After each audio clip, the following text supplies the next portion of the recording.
नमस्कार, आपके साथ मैं हूं अर्पिता आर्या। सबसे बड़ी खबर आ रही है किसान आंदोलन से जुड़ी। सुप्रीम कोर्ट ने किसान आंदोलन पर चिंता जाहिर की। तबलीगी जमात के मामले की सुनवाई के दौरान किसान आंदोलन पर मुख्य न्यायाधीश जस्टिस बोबड़े ने चिंता जाहिर की और कहा कि ऐसा ना हो कि किसान आंदोलन की वजह से निजामुद्दीन मरकज जैसे हालात बन जाए।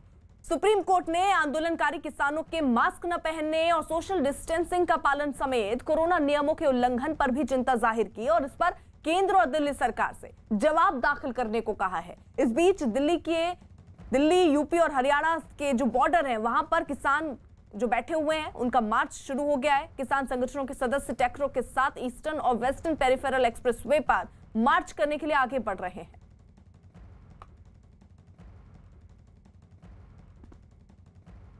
तो दो तस्वीरें जहां एक तरफ सुप्रीम कोर्ट ने चिंता जाहिर की है कि आखिरकार जो ये प्रदर्शन हो रहा है, क्या यहाँ कोरोना के नियमों का पालन हो रहा है, कहीं मरकज जैसे ही हालात ना बन जाए। वहीं दूसरी तरफ किसान जो है वो अपनी मांगों के लिए डटे हुए हैं, लगातार वो योजना बना रहे हैं। कल 9वें दौर की बातचीत केंद्र सरकार से होनी है, लेकिन उससे पहले क्या रणनीति रहने वाली है वो भी तय हो रही है। और साथ ही साथ आज किसान जो है वो ट्रैक्टर रैली कर रहे हैं और उनको दरअसल एक जगह इकट्ठा होना है और वहीं पर आगे की रणनीति किसान तय करेंगे। तो इस वक्त जो किसान का जो ट्रैक्टर मार्च है वो ईस्टर्न पेरिफेरल एक्सप्रेसवे पर पहुंच चुका है और वहां पर वो आगे की रणनीति तय कर रहे हैं। इस लिहाज से सुरक्षा के भी चाक चौबंद इंतजाम वहां पर किए गए हैं।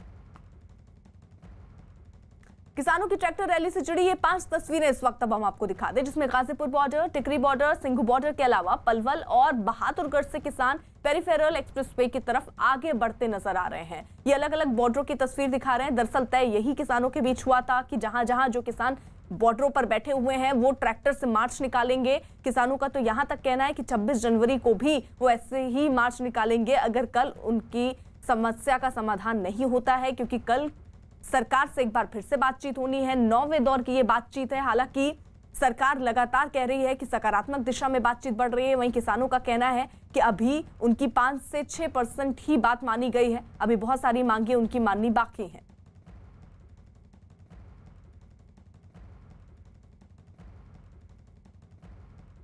कुछ खास सहयोगी इस वक्त हमारे साथ हैं। दीपक रावत हमारे साथ है, प्रियंका हमारे साथ है, अमित हमारे साथ है। उनका रुख करें जरा, उससे पहले जरा तस्वीरें देख लीजिए किस तरीके के हालात बने हुए हैं। गाजीपुर बॉर्डर, टिकरी बॉर्डर, पलवल, सिंधु बॉर्डर और बहादुरगढ़ की ये तस्वीरें हम आपको दिखा रहे हैं, जहां पर ट्रैक्टर में एक साथ 7 से 8 किसान बैठे नजर आ रहे हैं। अगर सुप्रीम कोर्ट की चिंता का जिक्र करें तो यहाँ ना सोशल डिस्टेंसिंग है और ना ही किसी के चेहरे पर मास्क नजर आ रही है। हमारे साथ प्रियंका है। प्रियंका, जरा तस्वीरें दिखाइए कि किस तरीके के हालात बने हुए हैं। क्या सोशल डिस्टेंसिंग का पालन हो रहा है? क्या मास्क लगा हुआ है चेहरे पर किसानों के?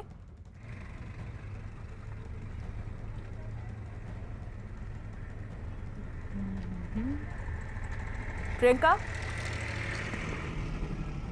जी अर्पिता, मैं तस्वीरें आपको दिखाती हूँ। यहाँ से अभी हम पेरिफेरियल में हैं और आपको तस्वीरें दिखाएं तो पीछे मेरे कैमरा पर्सन आपको दिखाएंगे विमल की किस तरफ से जो तमाम ट्रैक्टर्स आ रहे हैं। इनमें आप देखेंगे कि जो भी लोग हैं बिना मास्क, बिना सोशल डिस्टेंसिंग के नज़र आ रहे हैं। और यहाँ ये सिर्फ 1-2 ट्रैक्टर के नहीं बल्कि पूरी ट्रैक्टर रैली में जितने तमाम किसान आ रहे हैं वो सभी बिना मास्क और सोशल डिस्टेंसिंग को मेंटेन करते हुए नजर आ रहे हैं। एक एक ट्रैक्टर में 10-10 लोग तक हैं। कई जगह ट्रैक्टर के साथ ट्रॉलियां जुड़ी हुई हैं जिसमें 30-40 लोग भी बैठे हुए हैं, लेकिन कहीं पर भी जो मास्क है वो पहने हुए हमने किसी भी एक शख्स को भी यहाँ पर नहीं देखा है।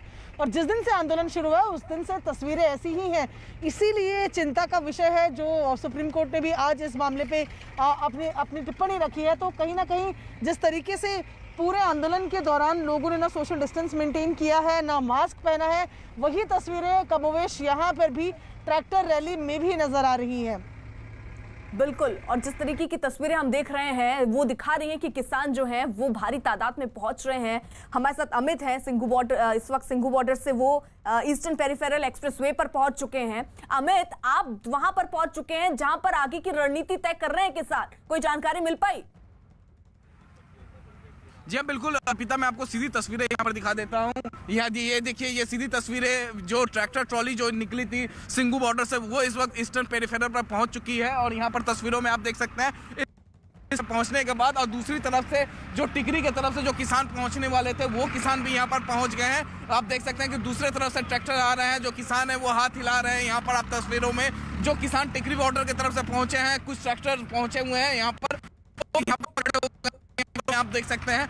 तो यहीं पर जहाँ पर कहा गया बॉर्डर से जो किसान चलेंगे, जो टिकरी बॉर्डर से उधर से आएंगे, दोनों जहां मिलेंगे वहीं पर ये जो ट्रैक्टर ट्रॉली रैली रुक जाएगी। और वह देखने को मिल रहा है, ट्रैक्टर ट्रॉली रुक गई है। और अगर हम बात करें सोशल डिस्टेंसिंग और मास्क की, तो सब कुछ बयां कर रहा है। जो सुप्रीम कोर्ट ने सवाल उठाया है, जो चिंता जताई है, जो सॉलिसिटर जनरल तुषार मेहता ने जवाब दिया है सुप्रीम कोर्ट में, वो सब कुछ बयां कर रहा है। यहाँ की तस्वीरों में आप देख सकते हैं कि यहाँ पर कोई भी किसान जो कि ट्रैक्टर पर बैठा है, किसी ने यहाँ पर मास्क नहीं लगाया, ना ही यहाँ पर सोशल डिस्टेंसिंग का पालन हो रहा है। और वैसे कोरोना काल चल रहा है। और यहाँ पर देखिए किस तरीके से सीधे यहाँ पर देखिए किस तरीके से जो किसान है वो टिकरी के जो किसान हैं वो जो यहाँ पे वहाँ से टिकरी से निकले थे, वो इस वक्त ईस्टर्न पेरिफेरल पर पहुँच गए हैं। और जो लोग सिंघी बॉर्डर से आए थे जो किसान, वो दूसरी तरफ हैं सड़क के। तो ये तस्वीरें हैं फिलहाल ईस्टर्न पेरिफेरल की। मैं एक और तस्वीर यहाँ पर आपको दिखाना चाहूँगा। आप देखिए ये एक और तस्वीर यहाँ पर ये इस सड़क पे जितने भी किसान आप देख सकते हैं, ये किसान जो है सिंघू बॉर्डर के किसान हैं, ये सिंघू बॉर्डर से हैं। और दूसरी तरफ जो सड़क पे आप किसान देख सकते हैं, जो ट्रैक्टर देख सकते हैं। ठीक है, रहिए जरा अमित आप साथ। देखिए, किसान आंदोलन में ट्रैक्टर रैली के बीच राष्ट्रीय स्वयंसेवक संघ ने किसानों और सरकार से बातचीत से समाधान की अपील की। किसान आंदोलन पर हमारा कहना यही है कि सरकार के साथ बैठकर शांति से चर्चा करते हुए कोई अच्छा समाधान निकलना चाहिए। हालांकि किसानों की ट्रैक्टर रैली के लिए प्रशासन और सुरक्षा बल ने सुरक्षा के कड़े इंतजाम कर रखे हैं, लेकिन ट्रैक्टर मार्च की वजह से दिल्ली के आसपास के कई इलाकों में जैम जैसे हालात रहे। किसानों के ट्रैक्टरों को निकालने के लिए सड़कों पर खास इंतजाम किए गए, लेकिन लोगों को दिक्कतों से नहीं बचाया जा सका। तो ये 3 तस्वीरें आप देखिए किस तरीके से कड़ी सुरक्षा वहां पर की गई, क्योंकि एक तय जगह है जहां तक ही इस रैली को, इस ट्रैक्टर मार्च को पहुंचना है, उसके लिए प्रबंध किए गए कि यहां से आके किसान बढ़ नहीं पाए। वहीं दूसरी तरफ ट्रैक्टर रैली हो रही है जिसमें अलग अलग बॉर्डरों पर जो किसान डटे हुए थे वो दरअसल ईस्टर्न पेरिफेरल एक्सप्रेसवे पहुंचे हैं। और वहीं पर सारे इकट्ठा होकर आगे की रणनीति इस बात के लिए, क्योंकि कल सरकार से होनी है बातचीत, 9वें दौर की ये बातचीत है। क्या आगे किसानों की मांग रहने वाली है और स्टेप क्या उठाने वाले हैं वो देखना होगा। वहीं सबसे ज्यादा दिक्कत अगर इन सब के बीच किसी को हो रही है तो वो आम लोग हैं, क्योंकि बॉर्डरों पर किसान 43वां दिन है बैठे हुए हैं, जिसकी वजह से भी कई रास्ते बंद हैं, लोग परेशान हैं। वहीं दूसरी तरफ जब आज ये ट्रैक्टर मार्च निकल रहा है तो लोगों को ही सबसे ज्यादा इससे दिक्कतें हुई, क्योंकि लंबा जाम वहां पर लग गया। प्रियंका हमारे साथ मौजूद है। प्रियंका, लंबे जाम से लोगों को 2-4 रहना पड़ा है। किसान फिलहाल ईस्टर्न पेरिफेरल एक्सप्रेसवे पर पहुंच चुके हैं, किस तरीके की रणनीति अब किसानों की है आगे? जी बिल्कुल, मैं आपको तस्वीरें अगर दिखाऊं तो ईस्टर्न पेरिफेरल को भी हम अब क्रॉस कर चुके हैं, दासना को भी क्रॉस कर चुके हैं। अब यहाँ से बिल्कुल टोल के पास मौजूद हैं जहाँ से दादरी की तरफ हमें जाना है। मैं आपको तस्वीरें अगर दिखाऊं तो बहुत ट्रैक्टर्स जो है अब यहाँ से भी बढ़ना शुरू हो गए। एक छोटा सा लंच ब्रेक जो है वो लिया गया था। मैं आपको बाहर आके भी तस्वीरें दिखाती हूँ कि किस तरीके से फिलहाल स्थिति बनी हुई है। आप देख रहे हैं कि यहाँ पर लंच ब्रेक के लिए फिलहाल रुके हुए थे, लेकिन अब तमाम किसान जो हैं वो फिर से एक बार आगे की तरफ चल गए हैं। यहाँ से दादरी की तरफ जाना है जो अभी भी डिस्टेंस काफ़ी है, और उसी को लेकर फिलहाल देखिए आप एक एक करके जो ट्रैक्टर्स हैं ये निकल रहे हैं। यहाँ पर यहाँ से अब दादरी जाना है। दादरी में दूसरी तरफ से आए हुए किसान हैं, वो एक मीटिंग पॉइंट है। मीटिंग पॉइंट के बाद जो तमाम किसान हैं वहाँ बैठेंगे, एक सभा होगी और उसके बाद अपने अपने मोर्चे पर लौट जाएंगे। तो ये तस्वीरें आपको दिखा रहे हैं, बिल्कुल टोल के नज़दीकी अभी फ़िलहाल हम पहुँच गए हैं, जहाँ से जाने के लिए दादरी और जो ग्रेटर नोएडा का जो रास्ता शुरू होता है वो ये टोल जब क्रॉस करेंगे तो ग्रेटर नोएडा की तरफ पहुँच जाएंगे। और तस्वीरों में भी यहाँ पर आप देख रहे हैं कि एक एक करके जो तमाम ट्रैक्टर जो है, ट्रॉलीज जो है वो आगे की तरफ बढ़ रही हैं। किसान नेता राकेश टिकैत भी यहाँ पर अभी फ़िलहाल मीडिया से बात करते हुए नज़र आ रहे हैं और लगातार बात करें तो यहाँ से आगे बढ़ रहे हैं। दादरी की तरफ जाने का फिलहाल प्रोग्राम बनाया गया है, उसके बाद वहीं पर सभा होगी। सभा के बाद आगे की रणनीति तय होगी और वापस अपने मोर्चे पर पहुँचेंगे, क्योंकि कल एक अहम मीटिंग है। तस्वीरें एक बार फिर मैं आपको पूरी दिखाऊं पीछे तक, जहाँ पर महिलाएं भी नज़र आ रही हैं, किसान भी यहाँ पर आए हुए हैं और ये आगे की तरफ अब तमाम जो बढ़ रहे हैं। यहाँ राकेश टिकैत देखिए, यहीं आ रहे रास्ते में मिलेंगे, तो फिर से इसको रिटर्न किया जाएगा। यहाँ से अभी दादरी की तरफ जाएंगे ना आप लोग? आज के बाद आगे का क्या हिसाब? अभी अपने अपने घर चले जाएंगे फिर। अभी आप दादरी बढ़ेंगे ना सर? हैं? दादरी की तरफ जाएंगे ना? नहीं नहीं, यही तो दादरी बस है। यहीं पर रुको। हाँ, यहाँ से ही रुक रहे, आगे जो लोग आगे जा लिए और पलवल वाले आ रहे हैं उनको बीच में मिलाएंगे। अच्छा ठीक है, तो पलवल से किसान आ रहे हैं और इसी पॉइंट पर वापस जाने की बात यहाँ पर अभी राकेश टिकैत बता रहे हैं, जो किसान नेता है। उनका कहना है कि पलवल यानी कि दूसरी तरफ से किसानों ने आना है, उनके साथ मिलकर एक छोटी सी सभा होकर वापस यहीं से अपने मोर्चे की तरफ तमाम जो ट्रैक्टर ट्रॉलीज लेकर किसान आए हुए हैं वो वहाँ से लौटेंगे। फिलहाल पलवल की तरफ से किसान आने का जो बात है वहाँ फिलहाल इसका इंतजार कर रहे हैं। और इसके बाद अभी जो लंच ब्रेक यहाँ पर हुआ था इसी वजह से हुआ था, क्योंकि इंतजार फिलहाल ठीक है पलवल की तरफ से आने वालों किसानों का फिलहाल यहाँ ठीक हो है। रहा जल्दी है। से दीपक का भी रुख कर लेते हैं, उनसे भी अपडेट ले लेते हैं। दीपक। अर्पिता, पेरिफेरल एक्सप्रेसवे पे हम खड़े हैं और यहाँ पर तस्वीर आपको दिखाते हैं कि किस तरीके से किसानों का जत्था जो है वो वापस आता हुआ नजर आ रहा है। टिकरी बॉर्डर से जो करीबन 15-20 किलोमीटर की दूरी पर पूरा ट्रैक्टर रैली लेकर किसान गए थे, अब वो वापस आ रहे हैं। और साथ ही साथ सिंगू बॉर्डर के भी कुछ किसान हैं जो कि टिकरी बॉर्डर तक आ रहे हैं, उसके बाद वो वापस अपने बॉर्डर पर चले जाएंगे। लेकिन ये आपको तस्वीरें दिखा रहे हैं और तस्वीरें काफ़ी दूर तक दिखाने की कोशिश कर रहे हैं कि जितनी दूरी तक आप देख सकें वहाँ तक आपको किसानों के सिर्फ ट्रैक्टर नजर आएंगे, किसान नजर आएंगे। और इन किसानों में हर वर्ग का किसान नजर आएगा। और आप देखिए कि अभी भी कुछ लोग हैं जो कि टिकरी बॉर्डर से आगे बढ़ रहे हैं सिंगू बॉर्डर की तरफ, क्योंकि उनको भी जाना है, वो भी रास्ते में रुके हुए थे। उसके बाद आगे जाएंगे, उसके बाद वापस वो भी अपनी जगह पर वापस आएंगे। लेकिन ये लगातार जो सिलसिला है वो लगातार चल रहा है। इस वक्त तस्वीर हम आपको दिखा रहे हैं, ये पूरा पेरिफेरल एक्सप्रेसवे है जो ईस्टर्न वेस्टर्न दोनों को जोड़ता है। और सामने की तस्वीर आप देख रहे हैं किस तरीके से किसानों का जो जत्था है लगातार आगे बढ़ता हुआ नजर आ रहा है। दोनों तरफ की अगर सड़कें आप देखें तो एक तरफ से सिंगू बॉर्डर से किसान वापस आ रहे हैं, कुछ लोग जो टिकरी बॉर्डर से सिंगू बॉर्डर की तरफ गए थे वो वापस आ रहे हैं, तो कुछ लोग जो अभी टिकरी बॉर्डर से आगे की तरफ बढ़ रहे हैं वो भी जा रहे हैं। किसान नेताओं का साफ कहना है कि आज इस तरीके से इनको सिंगू बॉर्डर दूसरे बॉर्डर के किसानों से मुलाकात करनी है, उन तक अपना मैसेज पहुंचाना है कि हम लोग उनके साथ हैं, साथ खड़े हैं। और उसके बाद फिर वापस अपने अपने बॉर्डर पर आ जाएंगे, क्योंकि कल की मीटिंग होनी है। मीटिंग काफ़ी अहम मानी जा रही है, जैसे कि कृषि मंत्री ने भी कहा कि कल मीटिंग में कोई समाधान निकालने की कोशिश की जाएगी। लेकिन उसके पहले की तस्वीरें हम आपको लगातार ये दिखा रहे हैं कि ये पेरिफेरल एक्सप्रेसवे पे किस तरीके से जो किसान हैं वो लगातार अपना मैसेज देने की कोशिश कर रहे हैं। कुछ किसान सामने जमा भी हैं, वो इकट्ठे हो गए हैं क्योंकि काफ़ी लंबा वक्त तय कर लिया है। 15-20 किलोमीटर लगातार ये लोग चलते रहे हैं, सिर्फ ट्रैक्टर ट्रॉली के सहारे ही नहीं बल्कि बाइक के सवारे जो भी गाड़ियाँ इनको मिलती रही वो उसके सहारे चलते रहे। सामने की तस्वीर आपको दिखाएं तो आप देखिए जो वैकल्पिक रास्ते हैं सिर्फ इस एक्सप्रेसवे की बात। और बड़ी खबर इस वक्त वैक्सीन पर सरकार का बड़ा ऐलान सामने आया है। 1 से 2 दिन में वैक्सीन भेजा जाएगा, विमान से ये वैक्सीन दरअसल पहुंचेगी और उसके बाद आगे टीकाकरण कब से शुरू होगा ये देखना होगा। पुणे से भेजी जाएगी ये वैक्सीन। तो बड़ी खबर इस वक्त, राहत भरी खबर ये कि 41 वैक्सीन सेंटर देखिए बनाए गए हैं और इन 41 वैक्सीन सेंटर पर सरकार का ये ऐलान है कि वहां वैक्सीन भेजे जाएंगे। 102 दिन का वक्त लगेगा जब ये वैक्सीन वहां पर पहुंच जाएंगे। और ये भी जानकारी मिल रही है कि विमान से दरअसल ये वैक्सीन जो है वो पहुंचेगी, पुणे से ये वैक्सीन भेजी जाएगी। अब सेंटर्स में पहुंचना जो शुरू हो रहा है, क्या उसके 1-2 दिन बाद हम ये भी देखेंगे कि टीकाकरण की प्रक्रिया शुरू हो जाए, ये देखना होगा। लेकिन फिलहाल जो बड़ी खबर और राहत भरी खबर आ रही है वो ये कि वैक्सीन अब अलग अलग जो सेंटर बनाए गए हैं 41 सेंटर, फिलहाल इन 41 सेंटर में विमान से आ रही ये वैक्सीन पहुंचेगी। पुणे से दरअसल ये वैक्सीन भेजी जा रही है।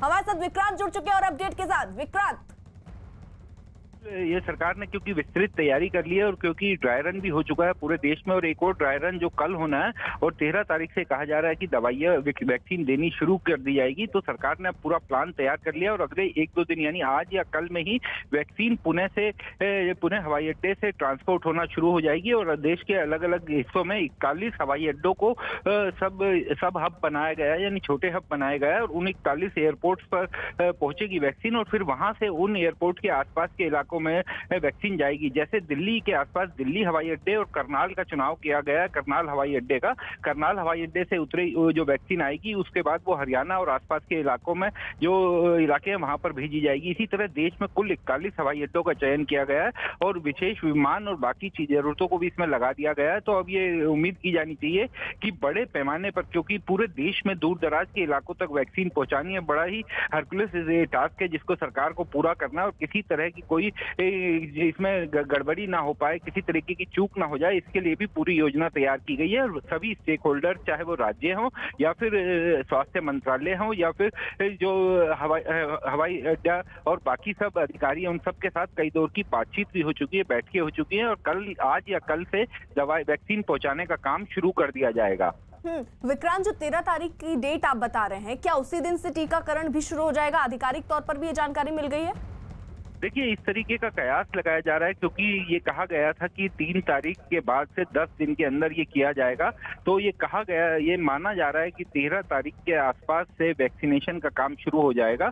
तो वो 13 भी हो सकता है और 14 भी हो सकता है, लेकिन बिल्कुल उसके आसपास से ये वैक्सीन शुरू होना है। तो अब चूंकि ट्रांसपोर्टेशन का काम शुरू हो रहा है आज या कल से, तो ये उम्मीद की जानी चाहिए कि अगला जो एक हफ्ता है उसके अंदर सरकार वैक्सीनेशन का काम शुरू करेगी। और ये सभी को मालूम है कि पहले फ्रंटलाइन वर्कर्स और जो डॉक्टर्स और नर्सिस इस काम में जुड़े हुए थे, जो सीधा कोरोना वॉरियर्स थे उनको, और जो 50 साल की उम्र के जो लोग हैं, उससे अधिक की उम्र के जो लोग हैं, या फिर जो गंभीर बीमारी से पीड़ित जो लोग हैं, उनको पहले राउंड में, पहले दौर में ये वैक्सीन दी जाएगी। तो एक बड़ी आबादी है देश की जिसको पहले वैक्सीन देनी है। तो इस काम में किसी तरीके की गड़बड़ी ना हो पाए, इसी कारण ये पूरा प्लानिंग की गई है और बेहद ही विस्तृत प्लान तैयार करके अब ये वैक्सीन ट्रांसपोर्ट करने का काम शुरू होने वाला है। ठीक है विक्रांत, आप नजर बनाए रखिए। तो यहाँ पुणे से अब वैक्सीन भेजी जाएगी, जो जानकारी बड़ी छनकर आ रही है। और ये भी सामने आ रहा है कि 13 या 14 तारीख को हो सकता है टीकाकरण की जो प्रक्रिया है वो शुरू हो जाए। लेकिन इसके लिए सरकार ने जो तैयारियां हैं वो कर ली है। कल यहाँ पर एक बार फिर से ड्राई रन होना है। इससे पहले भी एक बार हर राज्य सरकार ये तय कर रही है कि जो वैक्सीन पहुंचेंगी उसके लिए वहां सेंटर है या नहीं, सारी तैयारियां उनकी हैं या नहीं। इसीलिए अलग अलग जगहों पर ड्राई रन भी हो रहा है। यूपी में 75 जिलों में अलग अलग सेंटर बनाए गए, जहां पर देखिए ये ड्राई रन हुआ है। और अब जो जानकारी मिल रही है कि वैक्सीन 1-2 दिन में ही भेज दी जाएगी। और अब बात किसानों की कर लेते हैं, क्योंकि किसान आज 43वां दिन है आंदोलन में डटे हुए हैं और आज ट्रैक्टर मार्च भी उन्होंने निकाला है। अलग अलग बॉर्डरों पर जो किसान बैठे हुए हैं वो दरअसल ईस्टर्न पेरिफेरल एक्सप्रेसवे पर इस वक्त पहुंच चुके हैं और आगे की रणनीति तय कर रहे हैं। आगे की रणनीति इसलिए क्योंकि कल एक महत्वपूर्ण बैठक होनी है। एक बार फिर से 9वें दौर की ये बैठक है केंद्र सरकार और किसानों के बीच। क्या उसमें समस्या का हल निकल जाएगा ये देखना होगा, लेकिन रणनीति किसानों की क्या रहती है उसी पर फिलहाल किसान चर्चा कर रहे हैं। प्रियंका, बताया नहीं था जी। बिल्कुल, आपको तस्वीरें दिखाती हूँ मैं यहाँ पर, जहाँ पर ये आप देख रहे हैं कि जो ट्रैक्टर्स हैं फिलहाल यहाँ पर वापस मुड़ने की तैयारी में, क्योंकि यही पॉइंट था जहाँ तक ये ट्रैक्टर रैली आनी थी। दादरी पहुँच गए हैं।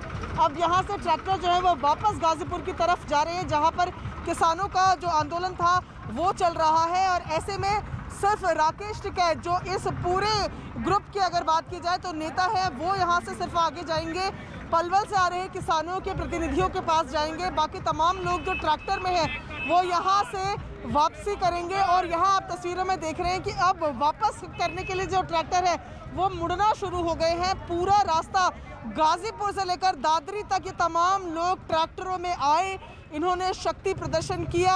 साफ तौर पर जैसे कि किसान नेता राकेश टिकैत ने कहा था कि ये जो पूरी रैली है एक तरह से रिहर्सल है कि अगर सरकार ने मांगे नहीं मांगी तो यही कुछ दृश्य 26 जनवरी को दिल्ली की सड़कों पर दिखेगा। तो ऐसे में ईस्टर्न पेरिफेरल से भी आगे दादरी तक तमाम किसान पहुंच गए हैं। यहीं तक इनको आना था, अब यहाँ से इनकी वापसी है। पलवल से आने वाले किसानों के कुछ प्रतिनिधियों के साथ यहाँ के नेता राकेश टिकैत मिलेंगे और उसके बाद वापस वो भी गाजीपुर बॉर्डर पहुंचेंगे। जी ठीक है, दीपक का भी जल्दी से रुक कर लेते हैं, वहां भी अपडेट ले लेते हैं। दीपक, इस वक्त ईस्टर्न पेरिफेरल पर हम लोग मौजूद हैं, जहां तक ये तमाम किसान टिकरी बॉर्डर से आगे पहुंचे थे और अब वापस जा रहे हैं अपनी बॉर्डर पर, क्योंकि साफ तौर पर किसान नेताओं का ये कहना था कि जहां तक दोनों पॉइंट्स मिलते हैं वहां पर तक ही दोनों लोग मिलेंगे, चाहे सिक्को बॉर्डर किसान हो चाहे वो टिकरी बॉर्डर के किसान हो। दोनों की मुलाकात वहाँ पर हो चुकी है। अब उस पॉइंट से सब लोग अपने अपने बॉर्डर की तरफ आगे बढ़ रहे हैं और सामने आप तस्वीरें देखिए कि किस तरीके से तमाम ट्रैक्टर्स जो हैं वो वापसी टिकरी बॉर्डर की तरफ नजर आते हुए आपको नजर आ जाएंगे। हालांकि सैकड़ों की तादाद में भी कुछ किसान ऐसे भी हैं जो अभी आगे की तरफ बढ़ रहे हैं, क्योंकि उनको भी आगे सिंगो बॉर्डर की तरफ जाना था, फिर वहाँ से वापस आना था, क्योंकि एक समय पर इतने ज़्यादा ट्रैक्टर नहीं जा पा रहे थे। लेकिन अब धीरे धीरे वो ट्रैक्टर भी आगे जा रहे हैं और उसके बाद वापस आ रहे हैं। किसान नेताओं का साफ तौर पर कहना है कि उन्होंने जिस तरीके की डायरेक्शन देने थे उस तरह की डायरेक्शन उन्होंने अपने लोगों को दे दिया है कि कल की मीटिंग में क्या होगा, आगे क्या रणनीति होगी। अपनी बातचीत जो करनी थी, जो मुलाकात करनी थी, वो मुलाकात हो चुकी है। और अब इस वक्त आप तस्वीरें देख रहे हैं कि जो पूरा का पूरा जो जत्था था ट्रैक्टरों का वो अब वापसी की तरफ है। और ये सिर्फ टीकरी बॉर्डर की नहीं बल्कि सिंगू बॉर्डर के भी जो किसान आगे आए थे वो भी अब वापस जा चुके हैं। तो ये लगातार तस्वीरें हम आपको दिखा रहे हैं कि अलग अलग जगहों पर जिस तरीके से किसानों ने आज एक बड़ा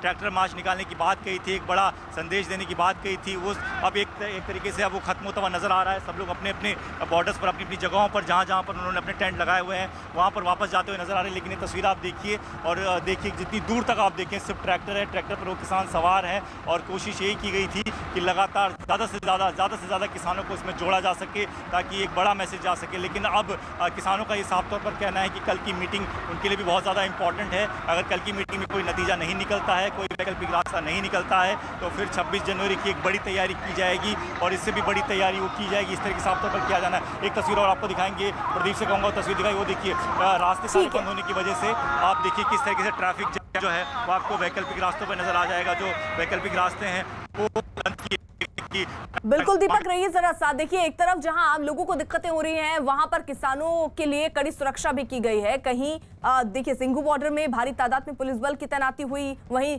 सुरक्षा बल बुराड़ी में भी मुस्तैद नजर आया और उनके प्रयास यही था कि किसान जहां तक जाना चाह रहे हैं वहीं तक जाएं, उससे आगे बढ़ने की कोशिश ना करें। और इसलिए बैरिकेड वगैरह भी लगाए गए, यहाँ पर कड़ी सुरक्षा रखी गई कि किसी भी तरीके की स्थिति अगर पैदा होती है तो उससे तुरंत निपटा जा सके। इसके लिए पूरे रोडमैप यहाँ पर पुलिस के द्वारा भी बना लिया गया था। वहीं दूसरी तरफ किसान जो हैं उनका अब लगभग ये जो मार्च है वो खत्म होने को है और उन्होंने आगे की रणनीति बारे में उन्होंने कहा कि अलग अलग बॉर्डर पर जो किसान बैठे हैं उनको बता भी दिया गया है, समझा भी दिया गया है कि कल जो मुलाकात होनी है सरकार के साथ उसमें किस तरीके के मुद्दे उठाए जाएंगे। किसानों की कल सरकार के साथ होने वाली बैठक से पहले आज पंजाब बीजेपी के दो नेता गृह मंत्री अमित शाह से मुलाकात करने वाले हैं। पंजाब बीजेपी के नेता हरजीत सिंह ग्रेवाल और सुरजीत जियाणी पहले ही प्रधानमंत्री और रक्षा मंत्री से मिल चुके हैं।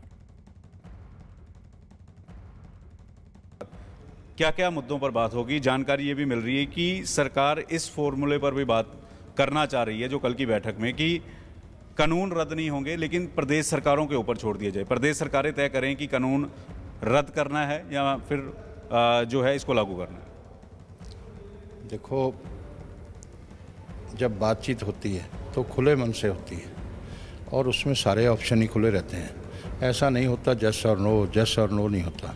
तो हमारी सरकार तो हमेशा किसान के साथ है, किसान के हित में काम करती है। एग्रीकल्चर मिनिस्टर ने कह दिया कि भाई किसी भी उस पर बात कर सकते हो, आप बात करो। वो चर्चा करने को तैयार नहीं है। क्यों? क्योंकि उसकी लीडरशिप जो है वो जोगिंदर यादव के पास है, हनन मौला के पास है और जोगिंदर अग्रहा के पास है जो Marxist Leninist Nagi Reddy group का है, माओवादी है। और ये लोग किसानों को गुमराह कर रहे हैं, किसान के हित की बात नहीं कर रहे। सरकार तो किसी भी बात पे, सरकार ने देश की 93% किसान ऑर्गेनाइजेशन ये कह रही हैं कि ये कानून बहुत अच्छे हैं, ये लागू होने चाहिए। इसमें थोड़ी बहुत अमेंडमेंट की उन्होंने बात की है, मगर प्रधानमंत्री जी और देश के गृह मंत्री इन्होंने किसान जो सड़कों पर बैठा है, जो सर्दी में बैठा है, बच्चे महिलाएं बुजुर्ग बैठे हैं, उनकी रिस्पेक्ट की है। इन्होंने कहा कि जो कहते हैं इनके लिए बात करो। प्रियंका देखिए किसानों ने आगे की रणनीति तो आज बना ली, लेकिन जिस तरीके से वो कह रहे हैं कि 26 तारीख को भी ऐसा ही मार्च करने की प्लानिंग है, इसका क्या मतलब? किसानों को क्या लग रहा है कि कल होने वाली बातचीत से कुछ समाधान नहीं निकलेगा? जी बिल्कुल, इसका सीधा सा कारण ये है अर्पिता कि किसानों की सीधी सीधी मांग है कि 3 जो कानून लेकर आए हैं उनको वापस किया जाए और सरकार साफ तौर पे कह चुकी है कि ये कानून वापस नहीं होंगे। अगर आपको संशोधन चाहिए तो वो किए जा सकते हैं। तो कहीं ना कहीं टकराव की स्थिति बनी हुई है और ऐसे में एमएसपी को लेकर पिछली मीटिंग पर भी बात करने की कोशिश की, लेकिन किसानों की तरफ से साफ किया गया कि सबसे पहले 3 कृषि कानूनों को वापस लेने पर ही बात हो। और शायद यही कारण है कि टकराव की स्थिति आगे भी बनी रह सकती है। इसलिए कहा जा रहा है कि 26 जनवरी को इसी तरीके से ट्रैक्टर रैली दिल्ली के अंदर कूच करेगी। मैं एक बार फिर आपको तस्वीरें दिखाऊं। यहाँ पर देखिए दादरी जो एंड पॉइंट था इस पूरी ट्रैक्टर रैली का, वहाँ पर तमाम ट्रैक्टर जो है वो पहुँच गए हैं और यहाँ से अब वापसी की बातचीत चल रही है। वापस यहाँ से तमाम ट्रैक्टर्स को होना है। इसके साथ ही अगर मैं आपको दिखाऊं तो दूसरी तरफ यहाँ पर पुलिस के भी कुछ जो नुमाइंदे हैं वो पहुंचे हैं, जो फिलहाल किसान नेताओं से बात कर रहे हैं और उन्हें बता रहे हैं कि यहीं तक आने की इजाज़त आप लोगों ने मांगी थी। हालांकि सीधे तौर पर किसान नेताओं का भी कहना है कि यहाँ से अब तमाम ट्रैक्टर्स जो है वो गाजीपुर की तरफ वापस जाएंगे। लेकिन जिस सवाल को आपने पूछा कि 26 जनवरी को लेकर ऐसा क्यों कहा जा रहा है, तो उसका सीधा कारण ये है कि बहुत ज़्यादा उम्मीदें कल की मीटिंग के साथ भी किसानों को नहीं है, क्योंकि मांग में फ़र्क साफ नज़र आ रहा है। कृषि कानूनों को लेकर तीनों कानूनों को वापस लिया जाए, ये यहाँ पर किसानों की मांग है। और सरकार एमएसपी पर बात कर रही है और संशोधनों को लेकर बात करी, तो कहीं ना कहीं इसीलिए ये टकराव की स्थिति जो है वो बनी हुई है। तमाम लोग यहाँ पर हैं जो यहाँ से सुबह से आए हुए हैं, गाजीपुर से तमाम लोग आए हुए हैं। यहाँ तक आप लोग अब आए, कल मीटिंग है, तो सरकार से उम्मीद है कि कल कुछ अब निकल जाना चाहिए हल। नहीं, लगता नहीं है कि ये जो है कुछ फैसला कर ले, इतना कुछ हम नहीं कदम उठाएंगे, इतना ये सोच नहीं रहे। अच्छा, हम सोच रहे कि ये जो है हाथों तक खुल जा, मुंह सर ना खोलनी पड़े। बातचीत के जरिए इनको उम्मीद कम लग रही है, लेकिन कल भी मीटिंग है, कल नए दौर की मीटिंग होनी है। नए दौर की मीटिंग है, पर हम झाड़ी से लेकर वहीं संसद में घुसेंगे। अच्छा, ये कह रहे हैं कि अब मीटिंग भले ही है, लेकिन अगर कोई बात नहीं बनती है तो फिर दिल्ली की तरफ कूच करेंगे। और यही एक रिहर्सल की बात जो है लगातार की जा रही थी। अब यहाँ पर आप देखिए कि पुलिस की जो मैं बात कर रही थी, पुलिस बल की तैनाती भी यहाँ पर नजर आ रही है, क्योंकि ये पॉइंट था जहाँ पर कहा गया था कि इस ट्रैक्टर रैली का ये एंड पॉइंट होगा और यहाँ से वापसी की जाएगी। तो फिलहाल यहाँ पर जो किसान नेता है, देखिए, पंजाब बीजेपी के नेता इस बीच सुरजीत जियाणी ने किसान आंदोलन में कोरोना नियमों की अनदेखी होने पर सुप्रीम कोर्ट की चिंता को वाजिब ठहराया। आज क्या बात होगी और किसानों के इस कदम को आप लोग कैसे देख रहे हैं जो उन्होंने ट्रैक्टर मार्च निकाला है? वो तो किसान जत्थेबंदी जब से दिल्ली आई हुई है और जब से वे कुछ ना कुछ कोई प्रोग्राम जो है वो कर रहे हैं। वैसे ये करने की आवश्यकता नहीं है, क्योंकि एक ताकत दिखानी होती है, बड़ा जलसा, बड़ा समूह इकट्ठा करके। तो ताकत तो किसानों की सरकार ने देख ली है, और ताकत देखते उनका मान सम्मान करने के लिए भी किसानों का मान सम्मान रहे और किसानों की इज्जत रहे। जो उन्होंने उसमें मतलब दिक्कत थी, जो में तकलीफ थी, जो कानून में कोई कमी थी, वो सारी की सारी हाँ जो है सरकार ने हाँ कर ली है, दूर करने के लिए मंजूरी कर ली है। और उसके बाद भी किसान जत्थेबंदियाँ जिस तरह से कर रही है वो तो लोग देख रहे हैं। ये कोई अच्छी बात हमें तो लगती नहीं अच्छी बात। जब सरकार बात सुन रही है, जब मीटिंग चल रही है, उस दौर के बीच में शक्ति प्रदर्शन, इससे ज़्यादा शक्ति प्रदर्शन क्या होगा। गया था तबलीगी जमात पे सुनवाई हो रही थी सुप्रीम कोर्ट में, और उसमें किसान आंदोलन पे मुख्य न्यायाधीश ने चिंता जताई है। जैसे तबलीगी जमात के समय कोरोना का प्रोटोकॉल का पालन नहीं किया गया, तो यहाँ भी कोरोना प्रोटोकॉल का पालन नहीं किया जा रहा, तो मुख्य न्यायाधीश ने चिंता जताई है। नहीं, उनकी चिंता जायज़ है, देश के हित में मुख्य न्यायपालिका की ये चिंता जायज़ है। बाकी वहाँ ये नहीं हो रहा। आज इतनी बीमारी और दूसरे देशों में एयरलाइन भी जो एयर इंडिया वो सब बंद कर रखी है, दूसरे देशों जो लोग आ रही है, और बीमारी कोरोना से भयंकर जो है एक संकट आया है, तो ऐसा अगर वहाँ आ गया तो कितने लोगों की जान को नुकसान होगा। दीपक, आप जहां मौजूद हैं, अगर किसान हो आपके साथ, तो जरा बात कीजिए कि क्या उन्हें खतरा है कोरोना का, क्योंकि जो ट्रैक्टर्स में दिख रहे थे किसान, यहाँ हम आंदोलन की भी बात करें, ना उनके चेहरे पर मास्क है और ना ही सोशल डिस्टेंसिंग का पालन हो रहा है।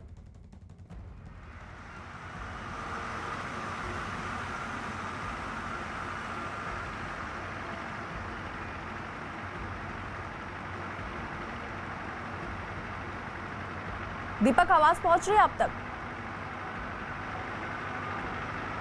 जी अर्पिता, तस्वीरें हम आपको लगातार दिखा रहे हैं कि किस तरीके से किसान जो है वो वापस अपने बॉर्डर्स पर जाते हुए इस वक्त नजर आ रहेंगे। ये तस्वीरें आपको दिखा रहे हैं कि ट्रैक्टर पर कैसे जो लोग सवार हैं, वो देखिए बुजुर्ग भी हैं, लटक कर जा रहे हैं। इसी तरीके से गए थे सिंगू बॉर्डर की तरफ और उसी तरीके से वापस आ रहे हैं। ट्रैक्टर की छत पर भी लोग बैठे हुए हैं, ट्रैक्टर पर लटक कर भी लोग जा रहे हैं। बच्चे, महिलाएं, बुजुर्ग, सब लोग अब वापस अपने जहाँ पर इन्होंने टेंट लगाए हुए हैं बॉर्डर्स पर, उस तरफ जा रहे हैं, क्योंकि तमाम किसानों का सिर्फ ये कहना था कि उन्हें ये ट्रैक्टर रैली निकालनी थी और एक दूसरे से मुलाकात करनी थी। अलग अलग पॉइंट्स बनाए गए थे, पूरी रूपरेखा तैयार की गई थी सिंगू बॉर्डर और टिकरी बॉर्डर के लिए, पेरीफेरल एक्सप्रेसवे के लिए ईस्टर्न और वेस्टर्न पॉइंट तय किया गया था।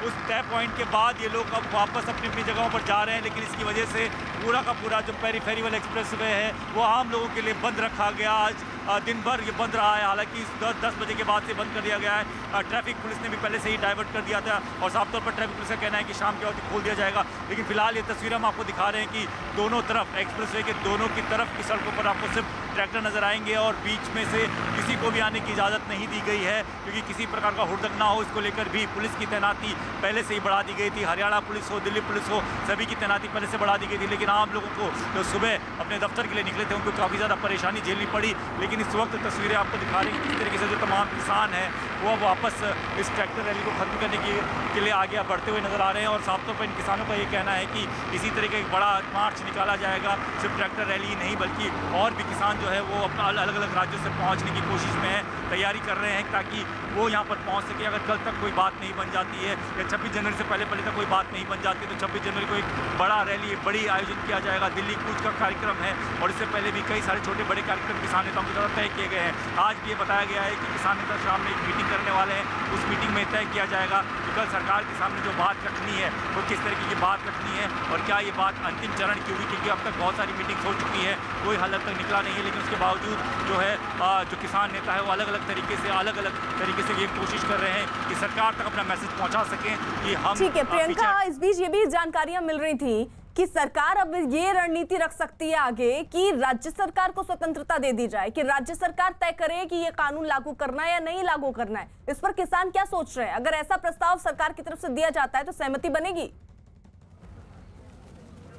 जी बिल्कुल, जो लोग यहाँ पर है मैं उनसे बात करूँ। अच्छा, अभी ये जो पूरे कानूनों की बात हो रही है तो अभी ये भी बात सामने आ रही है कि सरकार ऐसा भी कर सकती है कि राज्य सरकार को स्वतंत्रता दे दे कि आपको लागू करना है कि नहीं।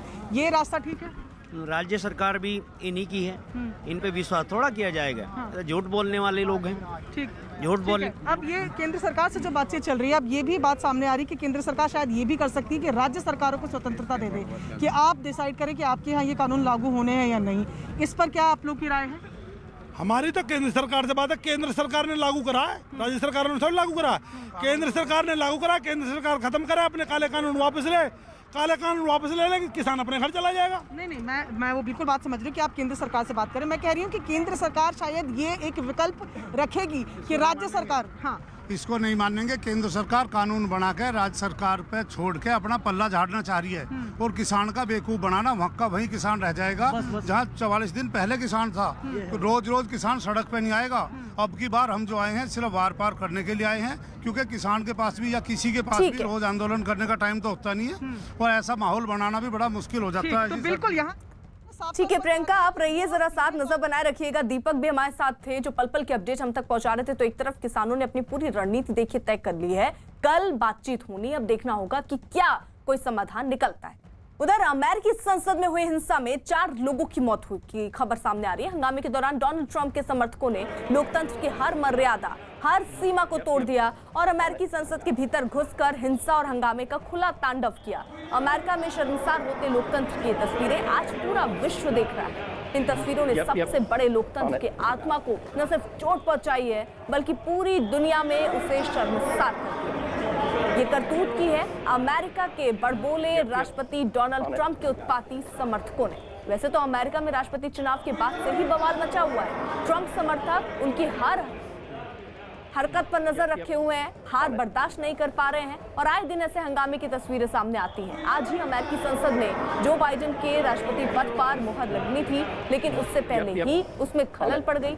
अमेरिकी संसद के बाहर सैकड़ों की संख्या में ट्रंप के समर्थक जमा हो गए और बाइडेन की जीत का विरोध करने लगे। वहां भारी संख्या में सुरक्षा बल की तैनाती करनी पड़ी, लेकिन ट्रंप के समर्थक संसद भवन के अंदर तक घुस गए, जिसके बाद वहां चल रही कार्रवाई को रोकना पड़ा।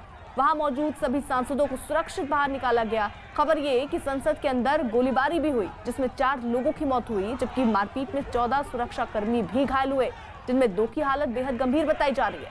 काफी देर तक ट्रंप समर्थक संसद के अंदर ऐसे ही हुड़दंग करते रहे, तोड़फोड़ करते रहे। सुरक्षा बल ने काफी मशक्कत के बाद हालात पर काबू पाया और ट्रंप के समर्थकों को संसद से बाहर निकाला। कई घंटे बाद जब भीतर का माहौल ठीक हुआ, तब जाकर अमेरिकी संसद की कार्यवाही एक बार फिर से शुरू हो पाई। सुरक्षा कर्मियों ने हंगामा करने के आरोप में 50 से ज्यादा लोगों को गिरफ्तार किया।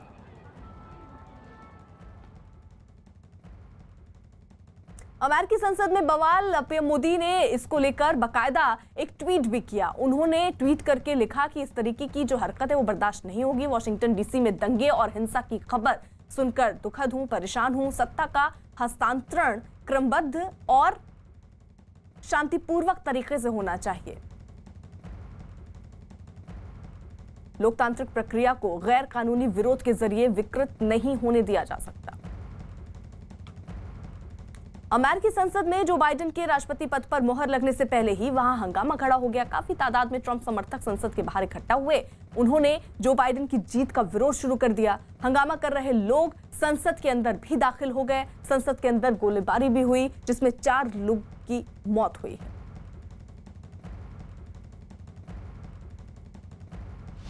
अमेरिका में ट्रंप समर्थकों का हंगामा।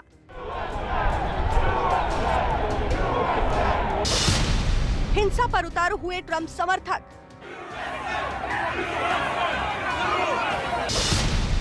ट्रंप समर्थकों ने संसद में की तोड़फोड़। एक महिला की गोली लगने से मौत।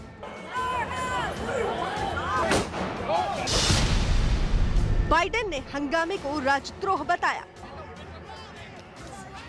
आखिर हुआ वही जिस बात का डर था, और ऐसा हुआ तो 64 दिनों की सारी तैयारी धरी की धरी रह गई। राष्ट्रपति चुनाव के नतीजे जो बाइडेन के पक्ष में आने के बावजूद पद पर बने रहने की ट्रंप की जिद से अमेरिका में जो कुछ हुआ उसकी दुनिया ने कल्पना भी नहीं की थी। और ये तस्वीर उसी की मानगी है।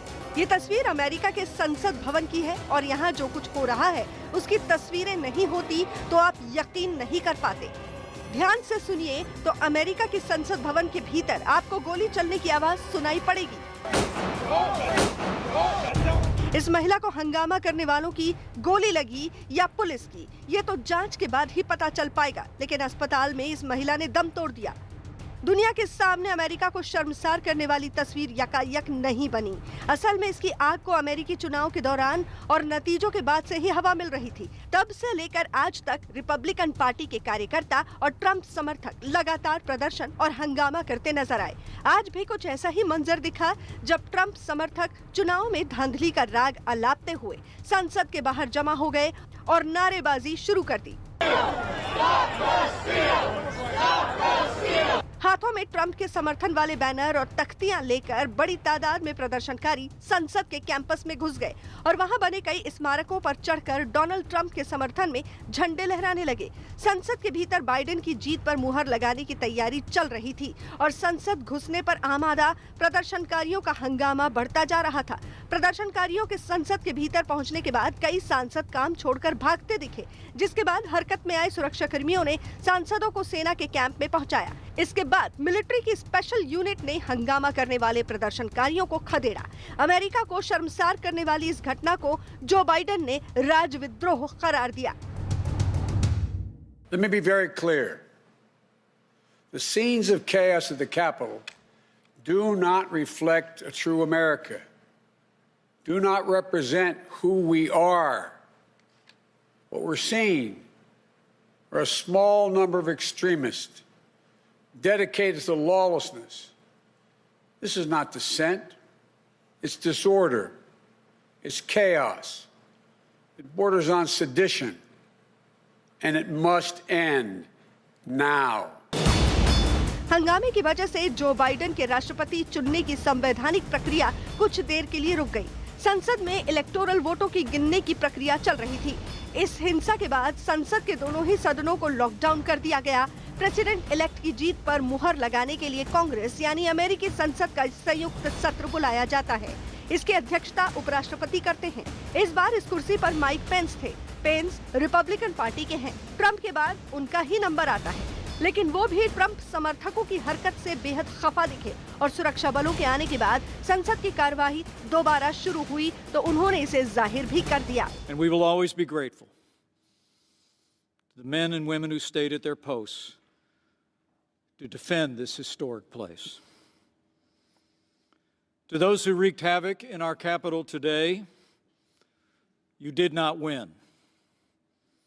Violence never wins. Freedom wins. इस हंगामे के बाद जो बाइडेन ने डोनाल्ड ट्रंप से संविधान की रक्षा करने की शपथ पूरी करने की अपील की। भद्द पिटने के बाद ट्रंप ने समर्थकों से शांति बनाए रखने की अपील की, लेकिन चुनाव नतीजों पर फिर से सवाल उठाते हुए उसी अंदाज में जिसके लिए वो जाने जाते हैं। This was a fraudulent election, but we can't play into the hands of these people. We have to have peace. So go home. We love you. You're very special. You've seen what happens. You see the way others are treated that are so bad and so evil. I know how you feel. But go home and go home in peace. Washington में हिंसा के बीच Facebook ने Donald Trump का एक video site से हटा दिया है। यही नहीं, फेसबुक, ट्विटर और इंस्टाग्राम ने भी ट्रंप का अकाउंट सस्पेंड कर दिया है। इन कंपनियों को लगता है कि ऐसा करने से अमेरिका में शांति बहाल करने में मदद मिलेगी।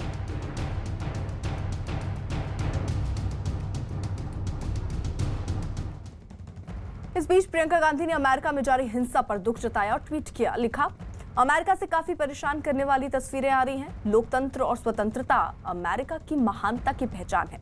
पूरी दुनिया देख रही है। उम्मीद है अमेरिकी लोग अपने राष्ट्र की गरिमा बनाए रखें और लोकतांत्रिक प्रक्रिया को शांति से चलने दें। अमेरिका में डोनाल्ड ट्रंप के समर्थकों के हंगामे के बाद ट्विटर ने ट्रंप के अकाउंट को 12 घंटों के लिए, जबकि इंस्टाग्राम ने 24 घंटों के लिए बंद कर दिया। इसके अलावा ट्रंप के कई ट्वीट को भी ट्विटर की तरफ से हटा दिया गया और यह बताया गया कि उनका ट्वीट भड़काऊ था, जिसकी वजह से ये कार्रवाई की गई। और यही नहीं, फेसबुक ने भी 24 घंटे के लिए ट्रंप की किसी भी पोस्ट पर रोक लगा दी। इसका मतलब ये कि ट्रंप अब 24 घंटों तक फेसबुक का इस्तेमाल नहीं कर पाएंगे। डोनाल्ड ट्रंप के हुड़दंगी समर्थक जब अमेरिकी संसद के भीतर घुसे तो उन्होंने सदन की हर मर्यादा ताक पर रख दी, हंगामे पर उतर आए। अजीब तरह के कपड़े पहने एक उत्पाती समर्थक तो सदन के स्पीकर की कुर्सी पर जा बैठा और तस्वीरें लेने लग गया। इन उत्पाती समर्थकों ने सदन के अंदर भी काफी उछलकूद मचाई और ट्रंप को दोबारा राष्ट्रपति बनाने की मांग करते हुए नारे भी लगाए। ट्रंप समर्थक नहीं चाहते हैं कि जो बाइडेन अमेरिका के अगले राष्ट्रपति बने।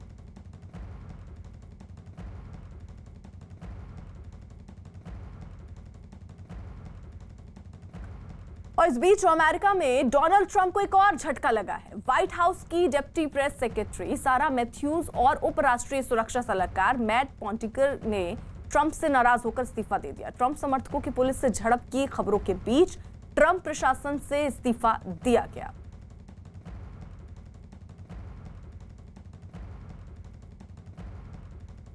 वहीं अमेरिकी प्रतिनिधि सभा के स्पीकर नैन्सी पेलोसी ने इस घटना की कड़ी निंदा की। उन्होंने कहा कि इस काले दिन को दुनिया याद रखेगी। We will be part of a history that shows the world what America is made of. That this assault is just that. It shows the weakness of those who had to show through violence what their message was. Washington DC में हुई हिंसा के बाद राष्ट्रपति Donald Trump की बेटी Ivanka Trump ने भी अपनी नाराजगी जाहिर की और ट्वीट किया। ट्वीट करके लिखा कि नहीं, शांतिपूर्ण विरोध देशभक्ति नहीं है। हिंसा अस्वीकार है और इसकी कड़ी निंदा की जानी चाहिए।